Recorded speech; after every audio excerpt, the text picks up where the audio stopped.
Hai, kenalin, saya Widya Nagustiama Putri. Saya adalah mahasiswa Desain Komunikasi Visual Universitas Negeri Surabaya tahun 2023. Di video ini saya ingin membahas mengenai sebuah narasi besar di Indonesia, yaitu polisi sebagai pelindung dan juga pengayom masyarakat. Di video ini saya tidak datang sebagai pakar, melainkan sebagai warga yang punya rasa ingin tahu tentang sosok berseragam yang begitu lekat dengan hidup kita, yaitu polisi.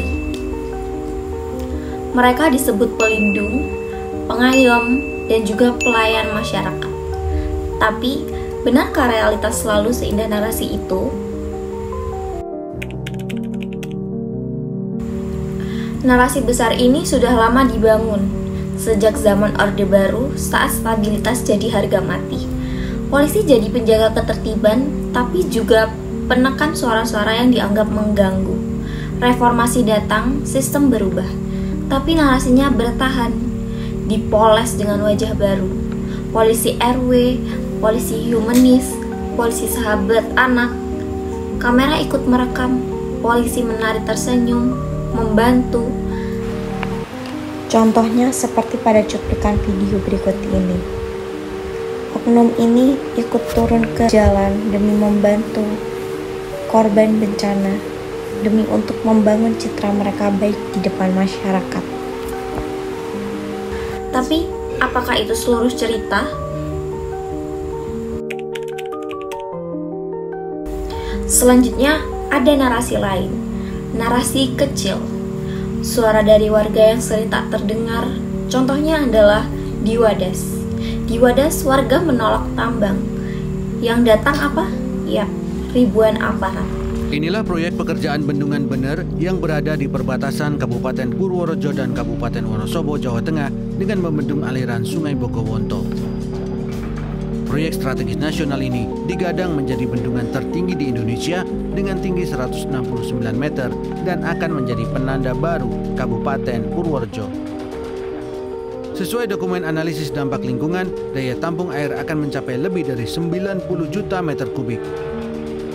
Pembangunan bendungan dimulai sejak 2018 dan direncanakan tuntas pada 2020. Namun masalah muncul ketika bangunan utama bendungan membutuhkan batu andesit yang akan ditambang di Desa Wadas. Pasalnya, warga Wadas yang mayoritas petani akan kehilangan tanah karena ditambang batu andesitnya sejumlah 8,5 juta meter kubik. Rencana penambangan batu andesit ini telah menimbulkan konflik sosial di Wadas karena membelah warga menjadi kelompok yang pro dan kontra tambang. Warga yang kontra tambang pun mengalami kekerasan dan trauma dari aparat kepolisian seperti yang terjadi pada 23 April 2021. Kurang dari setahun, 67 warga yang menolak tambang ditangkap polisi pada 8 Februari 2022. Di Rempang, proyek Eco City mengusir warga adat. Yang menyapa? Yap, betul, gas air mata. Di Pulau Rempang, Kepulauan Riau, proyek Rempang Eco City menggusur masyarakat adat Melayu. Warga yang tinggal turun-temurun dianggap sebagai penghambat kemajuan. Protes dijawab dengan gas air mata. Masyarakat banyak yang kena, dan anak-anak sekolah harus mengungsi karena kampungnya jadi zona konflik. Kalau seperti ini, mana yang bisa dikatakan peran polisi sebagai pelindung dan juga pengayom bagi masyarakat? Kenapa polisi malah menyakiti dan juga merusak hak milik masyarakat?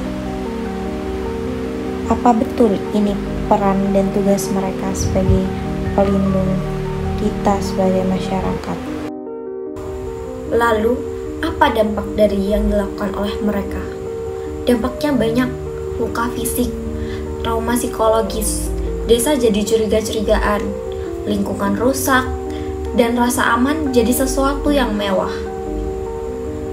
Ini adalah sebuah cuplikan bahwa apa yang dirasakan oleh warga akibat ketidakadilan yang mereka dapat dari pemerintah. Tak hanya itu, lahan dan pemukiman milik warga juga menjadi rusak akibat dari ketamakan dari pemerintah.